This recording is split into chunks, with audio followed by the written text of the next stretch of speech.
Nicolas Bouvier, l'usage du monde.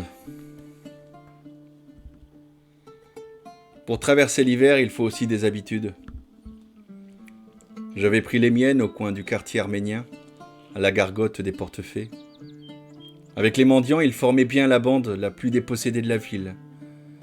C'est pourquoi ils occupaient cette tchaïkan où, à l'exception d'un flic qui buvait son thé au comptoir, ils étaient certains d'être entre eux.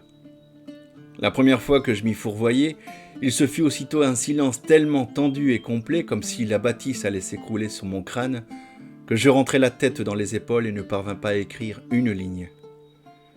Moi qui croyais vivre frugalement, j'avais l'impression que mon bonnet miteux, ma veste râpée, mes bottes beuglaient les anses et le ventre plein.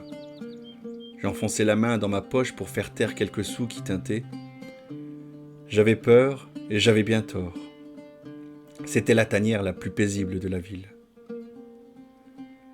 Aux alentours de midi, ils arrivaient par petits groupes grelottants et ployés, leurs cordes enroulées sur l'épaule. Ils s'installaient aux tables de bois dans un grommellement de bien-être, la vapeur montait des haillons, et les visages sans âge, tellement nus, patinés, usés qu'ils laissaient passer la lumière, se mettaient à briller comme de vieux chaudrons.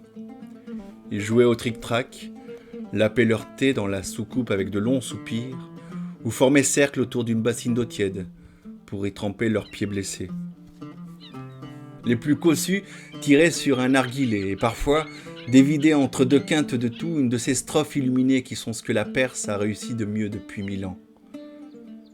Le soleil d'hiver sur les murs bleus, la fine odeur du thé, le choc des pions sur le damier, tout était d'une légèreté si étrange qu'on se demandait si cette poignée de vieux séraphins calleux n'allait pas s'envoler avec toute la boutique dans un grand bruit de plumes.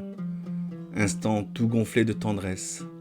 C'était admirable et bien perçant, cette manière de se tailler au cœur d'une vie perdue, malgré les bronches rongées et les engelures ouvertes. Un petit morceau de bon temps.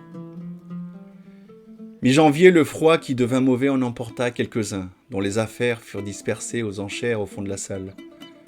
Une couverture usée, un demi-pain de sucre, un bout de corde et 2 fois même, je m'en souviens, la ceinture verte de Seyed, qui est l'attribut des descendants du prophète.